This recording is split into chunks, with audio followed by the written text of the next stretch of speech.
to the class on numericals based on chemical equations. Let us see our first question. 18.4 grams of a mixture of calcium carbonate and MgCO3 magnesium carbonate on heating gives 4.0 grams of magnesium oxide MgO. Then the volume of CO2, volume of carbon dioxide gas produced at STP in this process is. This is the question. Friends, for this we can do one thing, that a chemical equation need to be written. Observe. That means the reaction is taking place.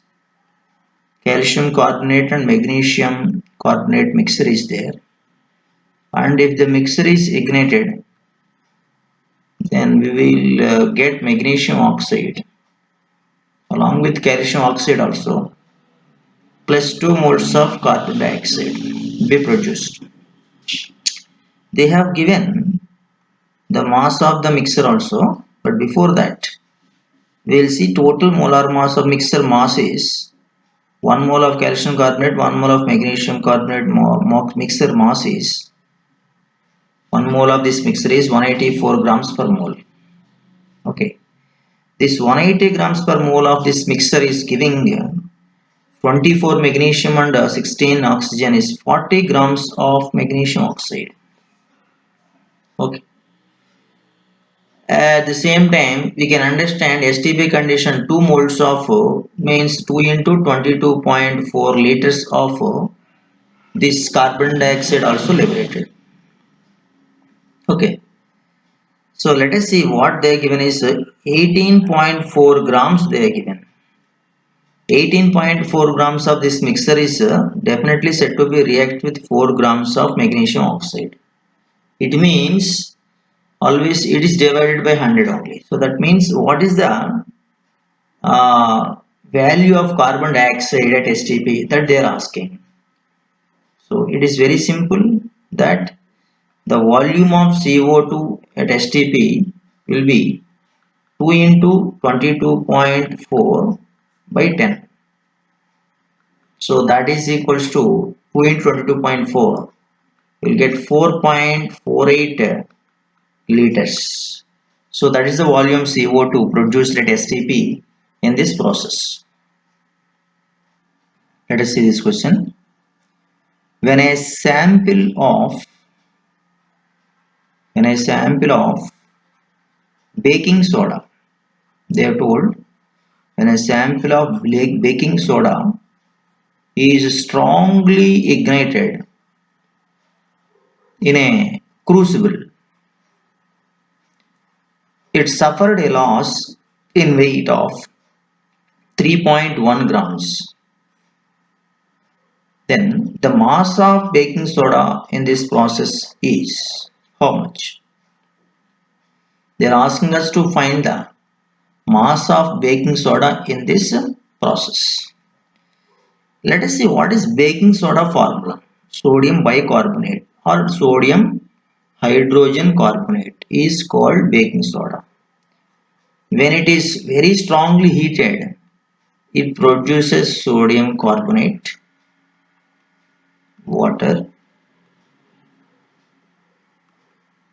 and also CO. So 2 moles of this one you take, this is the result. And in this process sodium carbonate is not said to be the substance which is under loss, so sodium carbonate cannot be again separated out, but the loss of this mass of sodium bicarbonate is because of water and carbon dioxide. So water is 18, carbon dioxide is 44. So we can see it is 44 plus 18 is 62 grams per 1 mole of this mixture. and sodium bicarbonate 1 mole is 84, 2 moles is there, so 84 into 2 is 168 grams is present in the equation. So this is the loss. That means if 168 grams of sodium bicarbonate be heated, it losses 62 grams. So that is the loss will be observed as per the equation. Moving on to the question, in the question they are given the loss of weight is 3.1 grams. They are given already in the question. We just have to find the mass of the soda, assume x. So what is x? X is equals to 3.1 into 168 divided by 62. So upon simplification, we get 8.4 grams of sodium bicarbonate, that is the baking soda, in this process. Then it loses 3.1 grams of this water and CO2 mixture. Okay, this is the answer for this question. Yeah, let us see this question. Calculate the weight of iron. Calculate the weight of iron which will be converted into its oxide by the action of 18 grams of steam on it. So that means what is the meaning of it is iron when it is treated with steam, it will be converted into its oxide. That time we have to calculate the weight of iron in this process. Let us see what is iron formula. Iron and steam formula is H2O. As you know, it converts into its oxide, ferric oxide, that is Fe2O3, and rest of that one is liberation of hydrogen. So hydrogen will be separated out. So if we balance this one, it's 2 moles. You can take this is 3 moles, and you will get 3 moles of hydrogen. The point is nothing but in the question they are given 18 grams of steam, and in the equation it is not 18 grams. It is around 3 into 18 grams. 3 into 18 grams of steam is there, and iron which is present in that one is about 2 into 54 grams, 56 grams. So 2 into 56 means 112 grams is there iron. And coming to the point, we have to find the weight of the iron only. So what is this meaning is 112 grams of iron when it is treated with 18 into 3. 18 into 3 is 54 grams of steam. 54 grams of steam. Then it will form oxide. But in the question they are giving 18 grams of steam only. 18 grams of steam. That time how much iron is required here in this to react. So what is that? X is 18 into 112 divided by 54. I can write as again 3 into 18. So upon simplification I got 37.3 grams. So 37.3 grams of iron is said to be treated with 18 grams of steam to give its corresponding oxide, ferric oxide. Okay, this is the answer for this question. Let's see this question.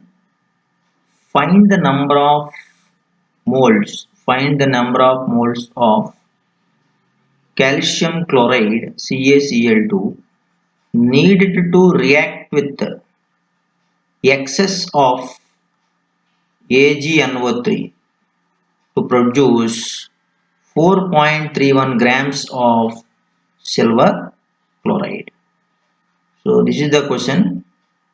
If you keenly observe, there is a reaction is happening between calcium chloride and silver nitrate. So that we will write it first.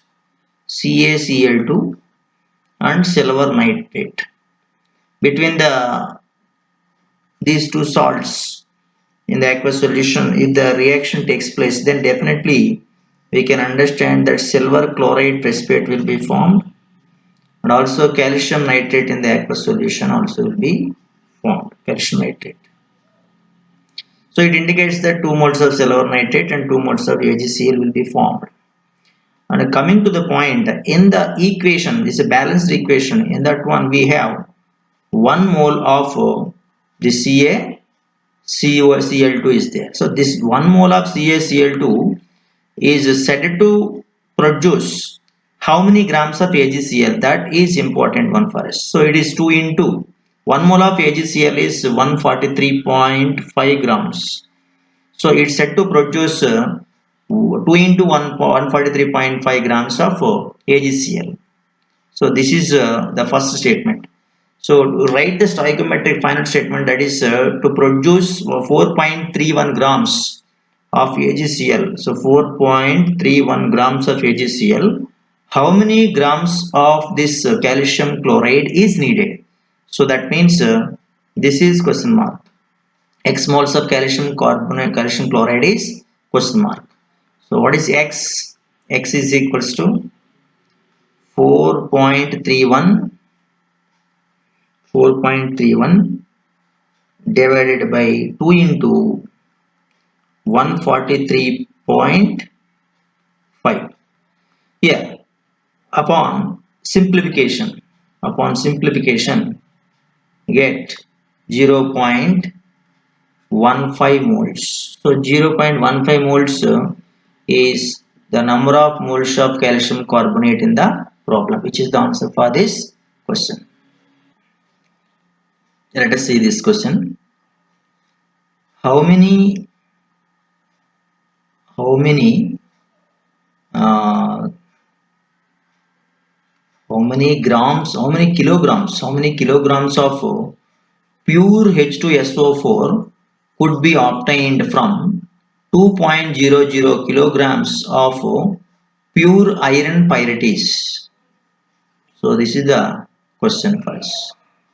So here we have to find the number of moles of we have to find the mass of the H2SO4 in kilograms. First of all, we should know what is the actual equation part of it. You know, iron pyrites they are given as FeS2. It is the source of formation of sulfur dioxide when it is subjected to roasting. So then if we will give iron oxide Fe2O3 and also sulfur dioxide. So in this we have a balanced equation. When you take 4 moles of this one, you will get 8 moles of sulfur dioxide in this reaction. This is one equation. And moving on to the another one, if further this sulfur dioxide, 2 moles of the sulfur dioxide, if it is subjected to oxidation, catalytic oxidation, gives sulfur trioxide. And a series of reactions like 2 moles of this sulfur trioxide, if it is this sulfur trioxide, if it is treated with water, that means volume. If it is kept in the volume, so we will write H2O as a balanced equation. You will get 2 moles of H2SO4. So this is the actual equation part of it.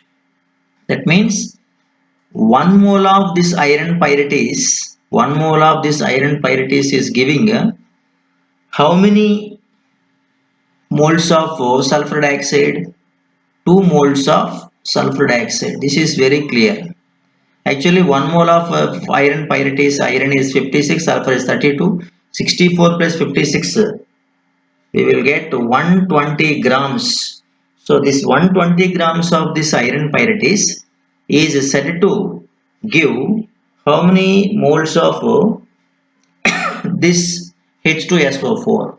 That is very clear. That means when we have 2 moles of sulfur dioxide is there, the 2 moles of sulfur dioxide is giving 2 moles of sulfuric acid, that is giving 2 moles of H2SO4. That means finally we can say that 120 grams of this iron pyrites is said to give purely how many grams of this sulfuric acid?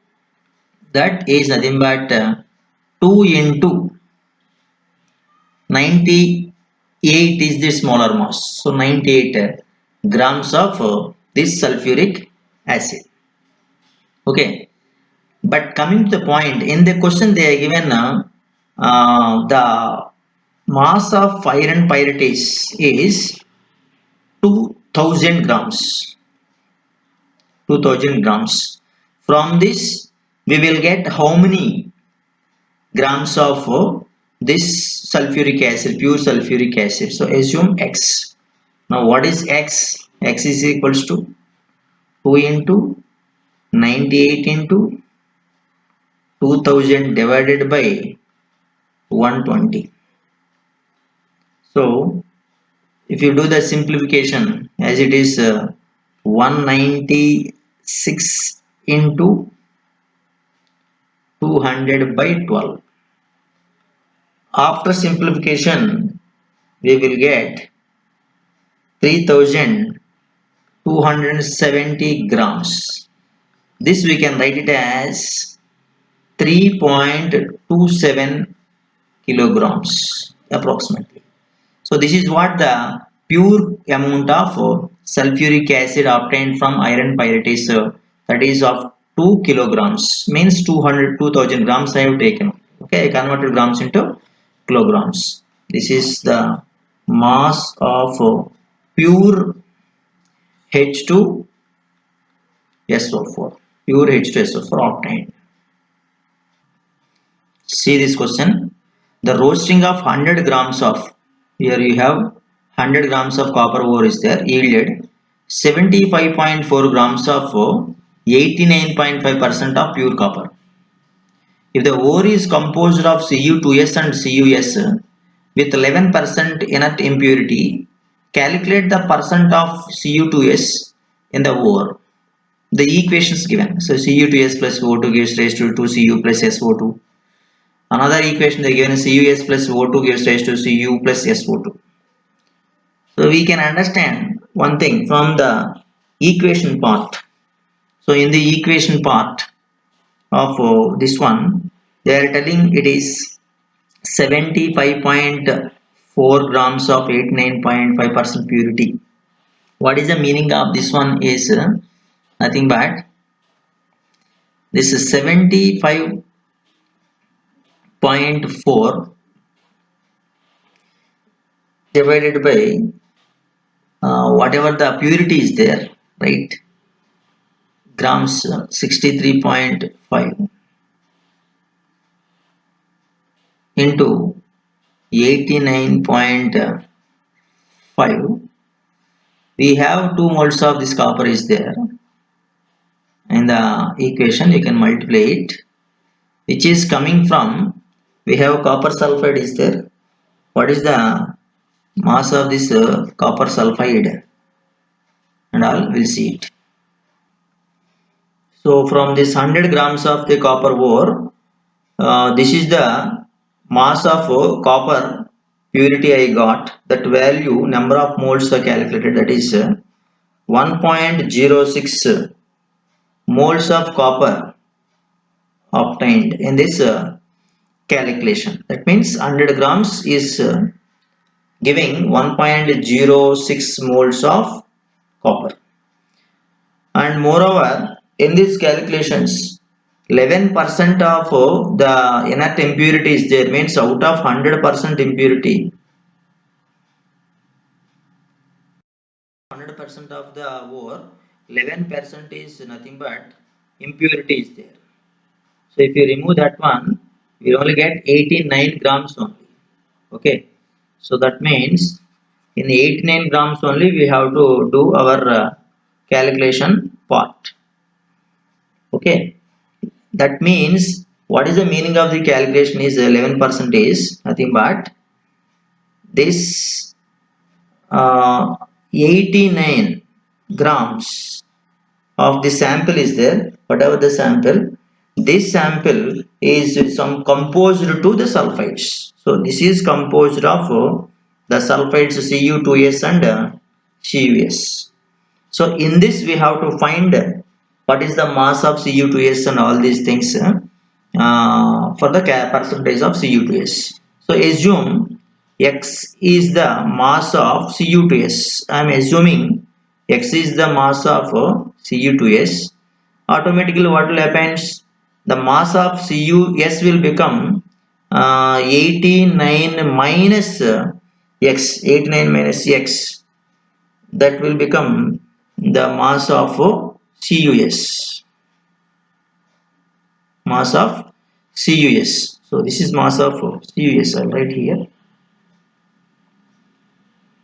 Mass of CuS. Hope you understand. From the given equation, that means equating the number of moles in the copper produced in the equation. So first equation if you see, first equation 2 moles of copper is coming from Cu2s, and second equation 1 mole of copper is coming from CuS. So in the equating the number of moles from the equations, we will get 2 moles of copper, 2 into number mass of copper we are assuming is X divided by, this is coming from Cu2s. Cu2s total mass 1 mole is 159 is coming from this, from the formula, plus the mass of CuS is 89 minus X divided by the entire molar mass of CuS will be 95. 95. How 95 came means copper is 63.5, sulfur is 32. So what will happen? 95.5 you can take it. Okay, that is said to be now obtained, which is equals to 1.06 moles. That means this is the number of moles of copper from the first equation, this is the number of moles of copper from the second equation. The total is 1.06 moles. So after this, if you simplify, that means after simplification, after solving, we can say X we got is 62 grams.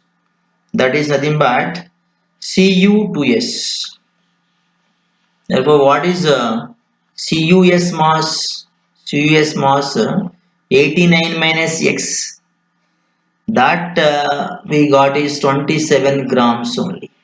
Okay. So in the question, what they ask you, calculate the percentage of Cu2s in the ore. Percentage of Cu2s in the ore means 62 grams we got, therefore the percentage is also the same, that is nothing but 62%. 62% is the sample of Cu2s. Okay, this is the answer for this question.